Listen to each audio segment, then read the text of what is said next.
So today it's the second episode of the my headphone collection, and as you can see there are quite a few headphones out here, and it's going to be at the price range of a minimum of $100 to about $1,000, so it's quite a wide range.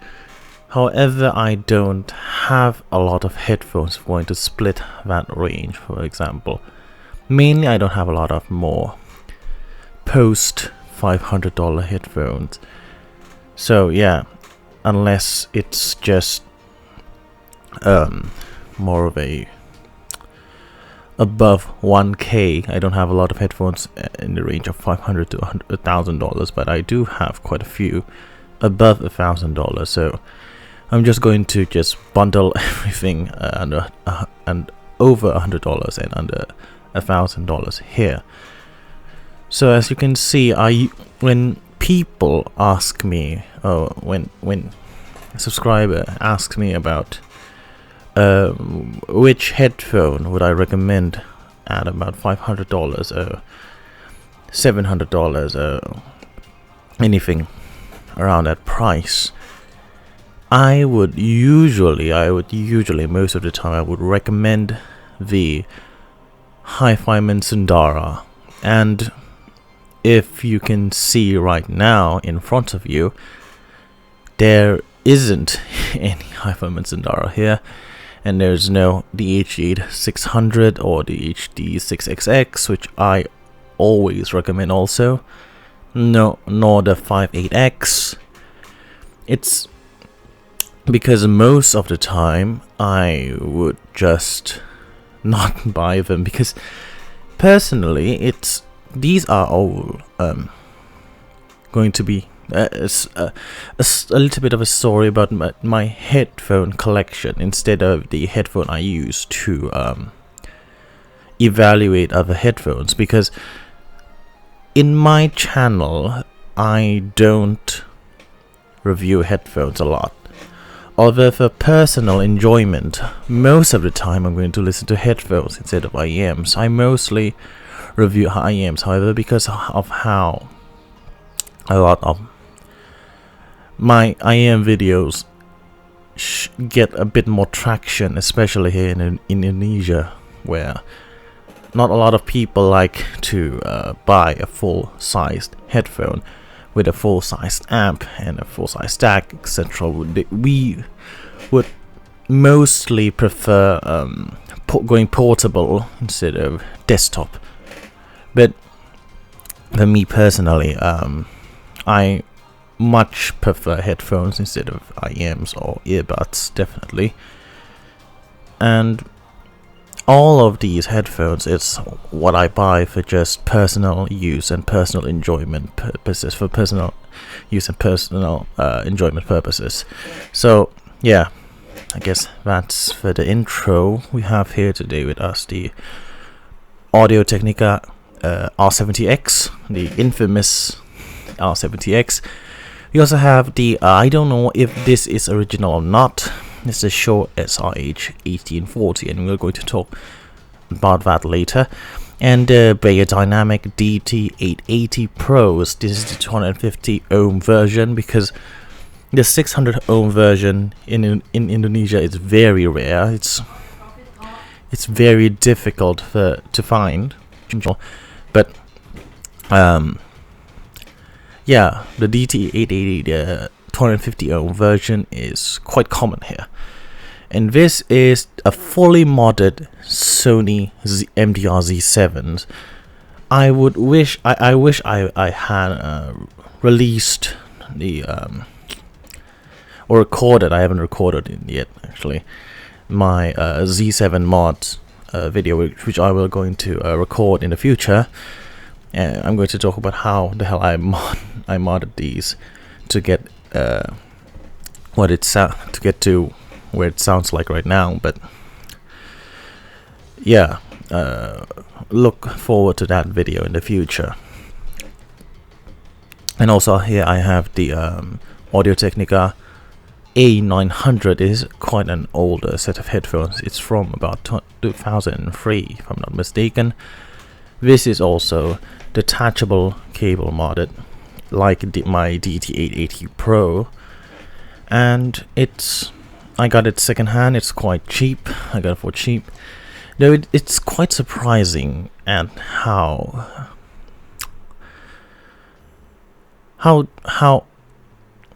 good this thing. I would expect it to be extremely horrible, but I was quite pleasantly surprised at how they actually sound. So yeah, I will get to that later. This is the Sony Ma900. This is one of my favorite headphones at this price range. It's because how fantastic their tonal balance is, and it's a Sony, so I do like my Sonys. It has, I'm going to talk about it later. This is the Ma900, and this is the Sony Hd555s, and this is actually modded to make it sound like, supposed to sound like the 595. So yeah, in general there are a lot of modded headphones here, and I really like modding my headphones because the thing is, I don't need them to be stock. That's the main point. With IEMs, I kind of need them to be stock. Why? Because for comparison purposes, it has to be stock. So with headphones, because I don't review headphones a lot, I tend to like modify them, and it also gives me that extra personal connection. Like, they have a bit more sentimental value to me if I personally mod them. With the cable mods, I don't personally mod these. It's just for convenient purposes. The Z7 is my first mod actually. It's my first time opening up a headphone is going to be the Sony Mdr Z7s, and I bought that one from Jason, and it sounds fantastic now. It used to sound horrible, but first of all, we're going to talk a bit about the Audio Technica R70X, the infamous R70X.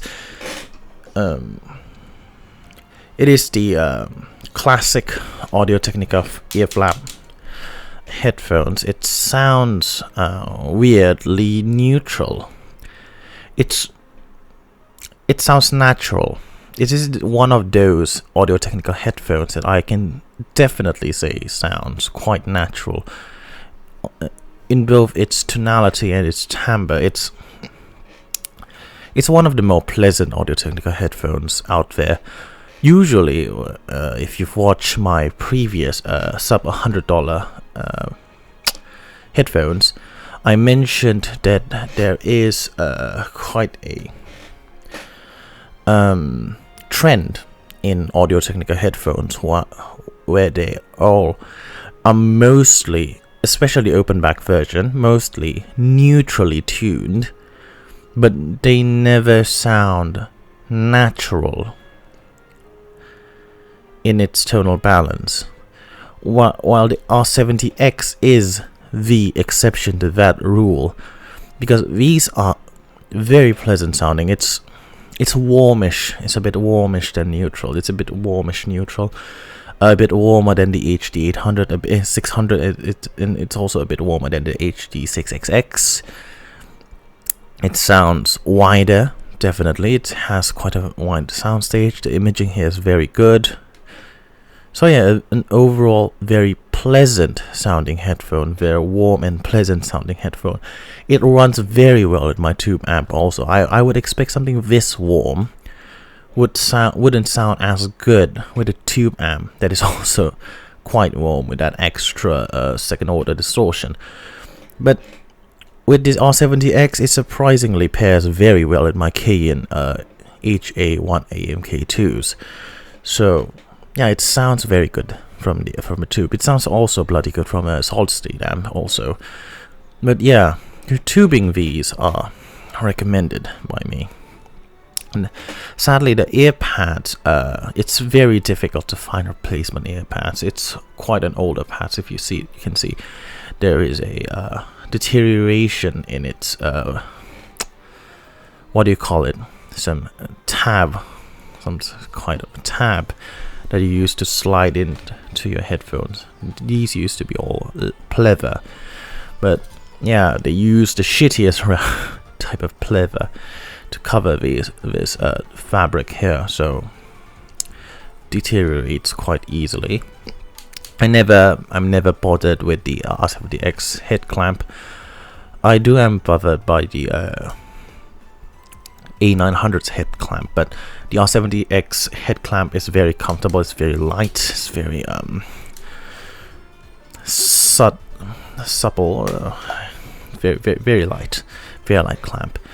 One of the more comfortable headphones that I have here, definitely. And you can also bend the metal up top here if you prefer a bit more, a bit less clamp. And I do bend quite a few times. So yeah, the detail here is quite a debate. I think it's okay. I don't think it's severely under detail. I don't think this is also severely over detail. I think it's just okay. It's just average in terms of detail. It's not going to be as good as the 6XX or the 600s or the Mdrs, but it's a trade-off with extra warmth and extra what do you call it, soundstage and imaging. With the Mdrs, I think the Mdr is overall better, unless you're looking for a dynamic treble timbre. I would usually advise you to go with the Mdrs, unless you have a tube amp. Then this might be a choice, a good choice in my opinion. I do actually wish that these have a bit more treble energy. So yeah, it's a very solid headphone. I do recommend them, especially in Indonesia. You can get these for very cheap, around $150. So yeah, I really recommend it if you can get it for that type of price. Although I would really doubt you can get one abroad, or like if you live in the US or something. But in Indonesia, I don't know why people have been selling these for very cheap secondhand, maybe because of that one-time discount. So yeah, there was a huge discount for the R70X, and it was discounted till at about $200. Yeah, so $150 secondhand is quite reasonable because of that. Well, the second headphone I have today is the Shure 1840 S8 Srh1840. So the thing is, I have no idea if this thing is an original product or not. Mostly it's not going to be an original product. It kind of depends on what you think as original. So the Shures I have today is I actually bought it from a shady ass store. It's not very shady. It's quite a shady ass store. It's very cheap. I bought them for about $150. I bought them for very cheap. I compared my Shures with a lot of the other headphone pictures. I have a lot of other Shures pictures I find on the internet, and they look very similar. I don't find any noticeable differences between these headphones. However, there is actually quite a different font here, slightly different font here from the left ear cups with the right ear cup. It's very slight difference here. Maybe it's a reject unit or whatever is that. The channel matching here is okay. I do see a very tiny amount of imbalance. However, it's not jarring that it can't be a production unit. It's not like an official off-the-shelf unit. It's not that much of a channel imbalance, because I also have very minor channel imbalance in all of these headphones. So yeah, The ear pads here is quite good, and also mine has this serial number here too, so it might be genuine actually. I have no idea. So yeah, the ear pads here is very comfortable too. Everything here looks very good. The material seems good too. It is terminated with MMCX connector. I don't think you can see it here, but it's MMCX right there. My biggest gripe of this headphone, what I don't like the most, is going to be the fit, because this has this Mdr problem, but worse, because it doesn't swivel at all. With the Mdr, you do have a very slight swivel, if I'm not mistaken, very slight swivel. This has absolutely no swivel at all, and the pads here are flat. With the Mdr, especially if you bought the 2020 revision, you do have a slight angular pad for the Mdr, so it's going to fit your head a bit better. Here it's basically just flat. It doesn't have any, it doesn't contour to your head at all, and it doesn't have what Zeos would like to say linear clamp, where it clamps weirdly. I guess it doesn't feel very comfortable. Okay, the top here is also quite hard, so comfort here is one of the worst I have on this table. Maybe it's actually the worst. It's not the most comfortable headphone, but I did bend the top here just a little bit. I don't know if it's actually bendable. I think it's made out of plastic, so I can't actually I'm not supposed to actually bend it. But yeah, I do made a bit of an adjustment, but in the end, even though it is not the most comfortable, it's definitely not the worst comfort I find on a headphone in my experience, in my whole experience. That might be for the what do you call it, the Abyss, but mostly because the Abyss don't actually fit my humongous head.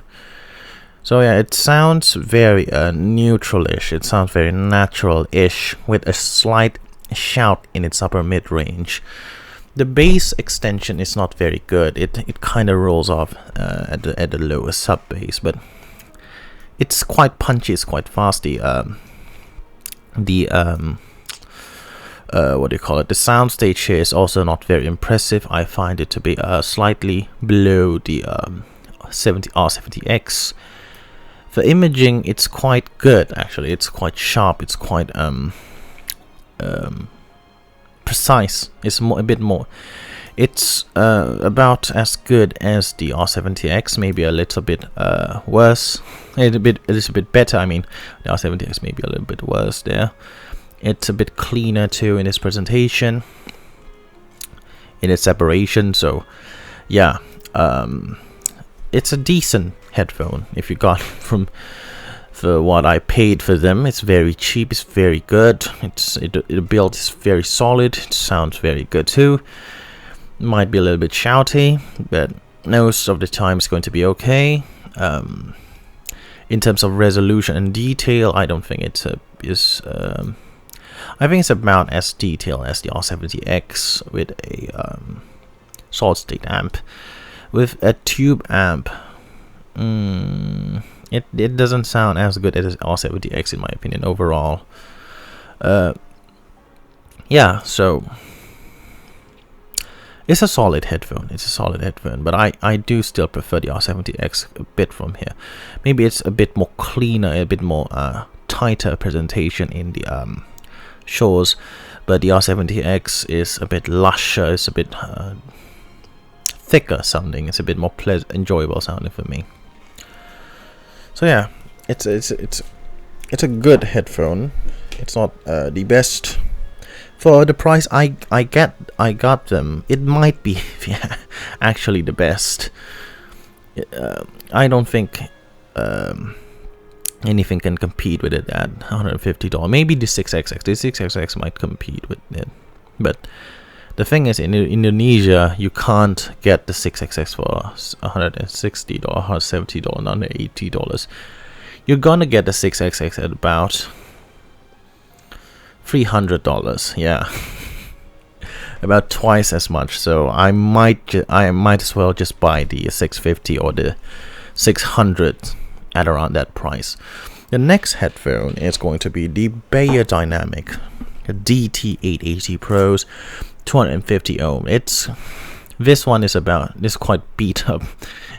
As you can see, the pads here are also not stock pads. It's an aftermarket pad. Yeah, it sounds good in my opinion. I got this for also around $150.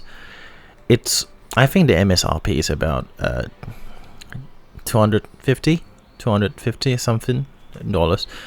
Yeah, it sounds good. Actually, it sounds good. It sounds a slightly brighter than neutral type of presentation. I don't find them peaky. Some of you might actually find them a bit peaky in the treble region. I don't find them peaky at all. I find them to be very nice and neutralish in terms of its overall presentation. The bass highly depends on what ear pads you're using. I am currently using aftermarket ear pads from a brand called Schiit.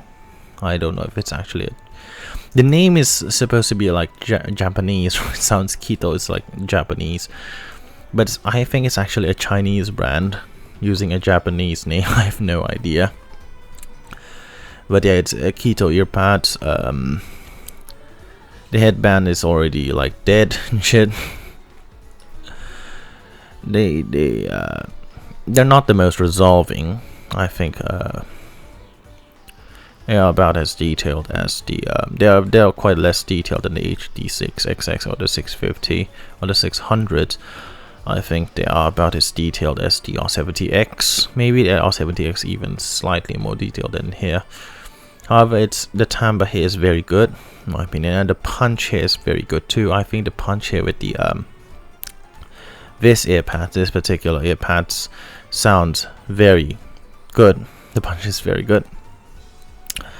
A soundstage here is quite decent too. It's a bit wider than the Srh1840. The imaging not as precise as that, but it's also solid.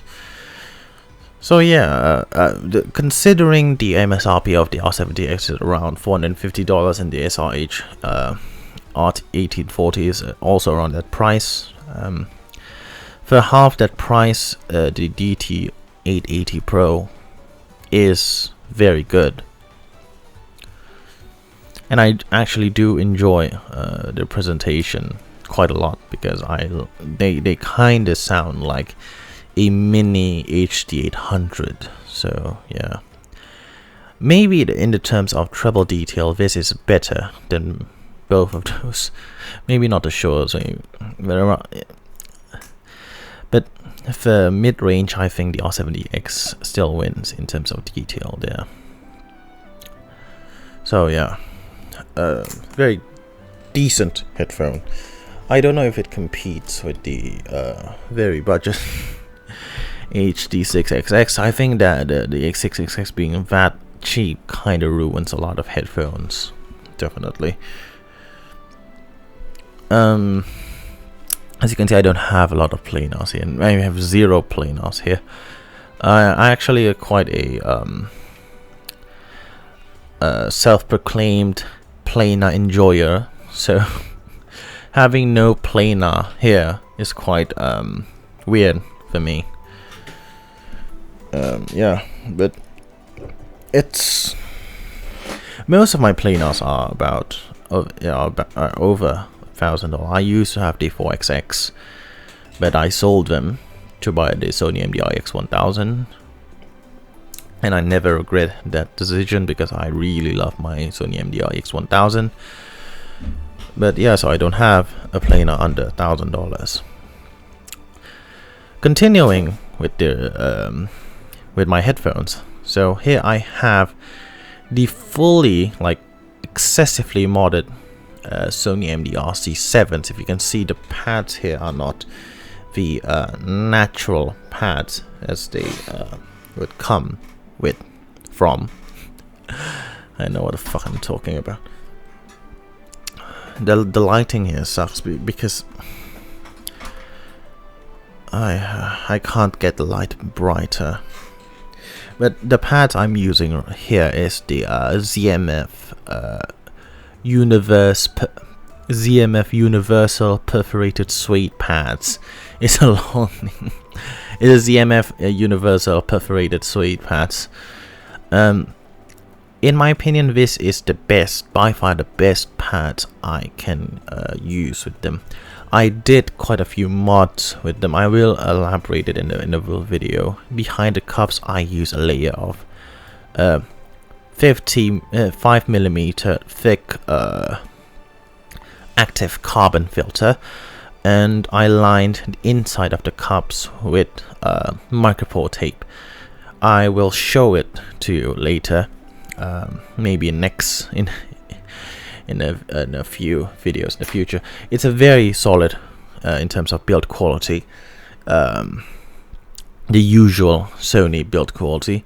Although I do had a bit of a problem with driver fluttering. I also heard reports of owners of the Sony Mdr Z7 to also experience driver fluttering, and from my experience with my particular unit that has the driver fluttering, it's actually because of the cable inside the cups.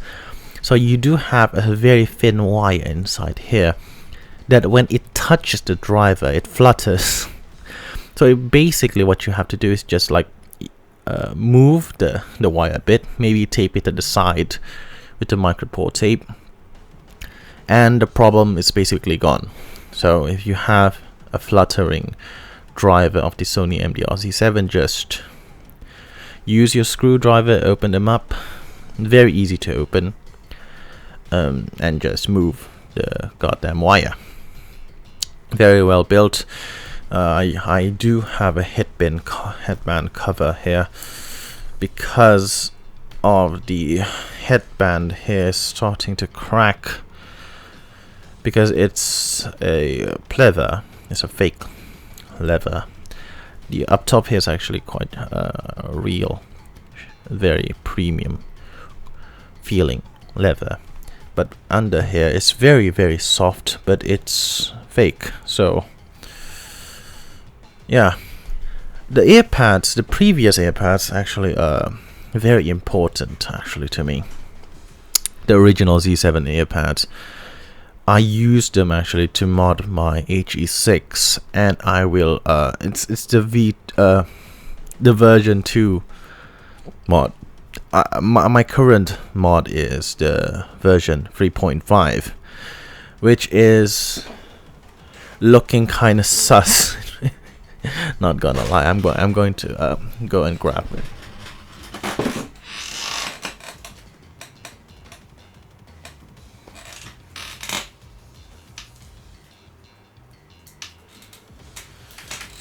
Sorry for the wait. This is my version 3.5 HE6 mod. It looks horrible, but it sounds insane. The previous mod that I used with the HE6, I used the stock Z7 pads, but the number one problem I have with that mod is the Z7 pads is no longer available. So when that pad eventually deteriorate and turned into nothing but a piece of cloth, I have no way of replacing it. So yeah, basically this headphone, very good. Stock version of the Z7 is horrible. It's sound very under controlled. It's not very controlled. The bass just gets everywhere and destroys a lot of the mids and even the treble. It's just a horrible headphone if you have not mod them yet. However, with the mods that I did, it sounds much tighter. The bass is much more controlled. You do still have their massive punch here, and the treble region and the mid-range actually opens up a bit. You have a bit more energy there too, and less energy in the bass. So an overall more balanced presentation. You do have quite a bit of added soundstage with the much more open pads here, with the suede pads, perforated suede pads. So yeah, it's an overall upgrade with the mod, but I'm going to elaborate it much further in its own video. So yeah, the termination here is very good. It's only 3.5mm, but sadly, my usual Headphone cables can't work with the Z7. You need a proprietary soldering, because the soldering is quite different.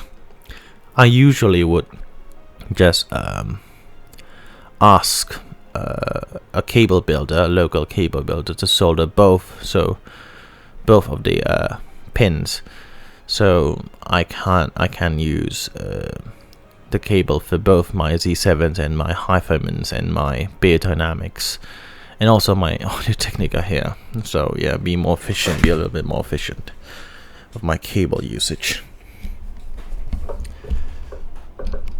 Oh shit. Yeah, very beautiful headphone, very beautiful looking headphone, and after the mod, a very beautiful sounding headphone, and also, not to mention, very beautifully built headphone. It's quite pricey though, but for the price I got for them, around $250, it's worth every penny in my opinion.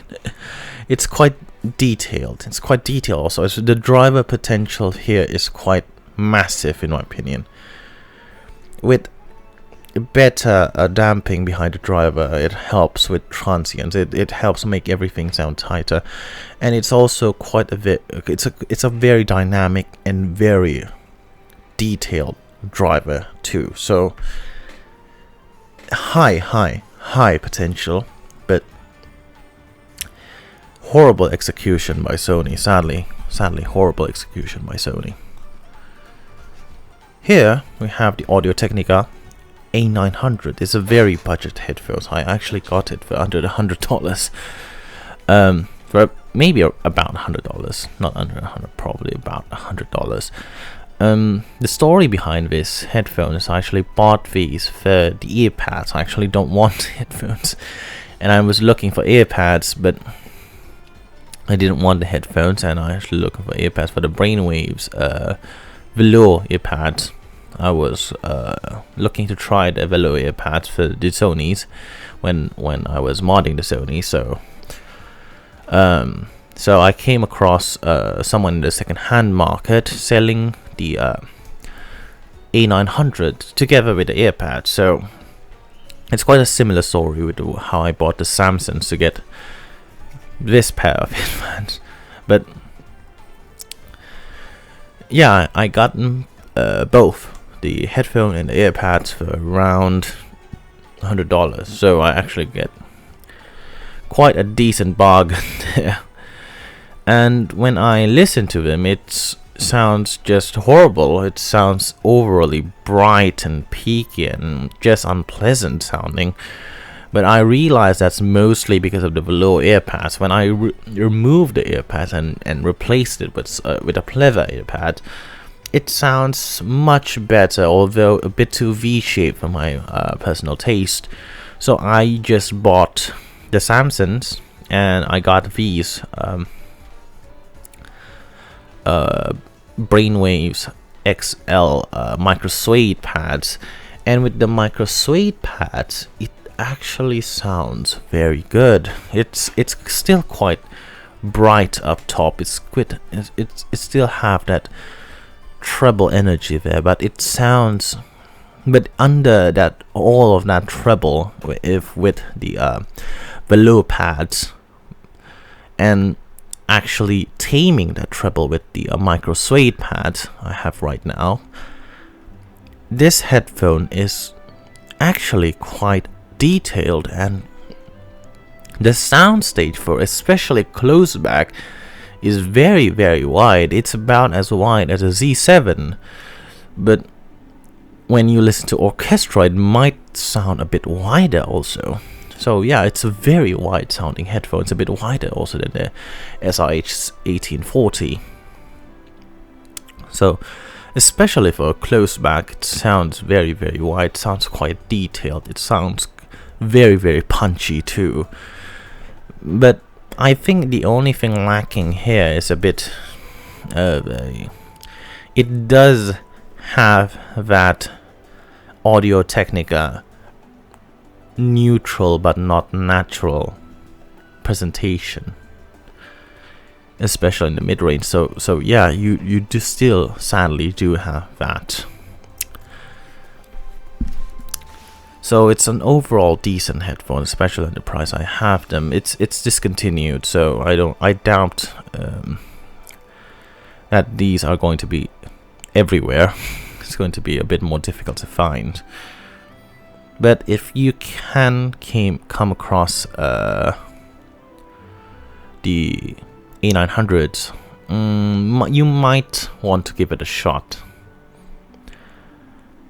So yeah, A900, a very decent headphone, especially for its price.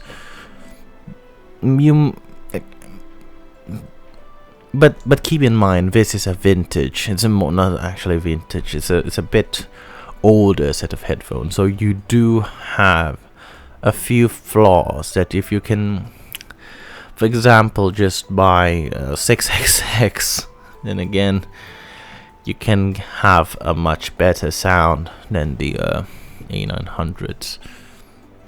And yeah, decent, very decent sounding headphone. The next headphone is the Sony Mdr Ma900. It's somewhat of an ear speaker because it has no seal. Yeah, it's basically hollow here. Yeah, there's a hole, a gaping hole right here. It sounds very open. It sounds very, very wide. It has a very good tonal balance. I actually prefer the tonal balance here over something like the R7DX. So it's actually one of my favorite, if not my favorite, headphone on this table. So very wide sounding, very clean and open sounding headphone with very good tonal balance. Sadly, these don't have good extension. However, with the design here, it kind of inspired me when I tried modding my HE6. But yeah, with the dynamic driver you have for the Ma900, it kind of loses a bit more sub bass when you start adding holes between the driver and your ears. But with planars like the HE6, you don't. You actually add more bass if you add a bit of a hole there, because the HE6 has a very, very low resonance frequency. So yeah, I took advantage of that and make an air gap there. But with the dynamic driver that you can find in the Ma900, sadly, what you get is rolled off sub bass, severely rolled off sub bass. I consider the Ma900 as an upgrade to the COS KSC75, which is somewhat about like what the Ma900 sounds like. The only difference is the Ma900 is a bit more mid forward. It's a bit less sibilant. It's a bit smoother up top. It's a bit more resolving too.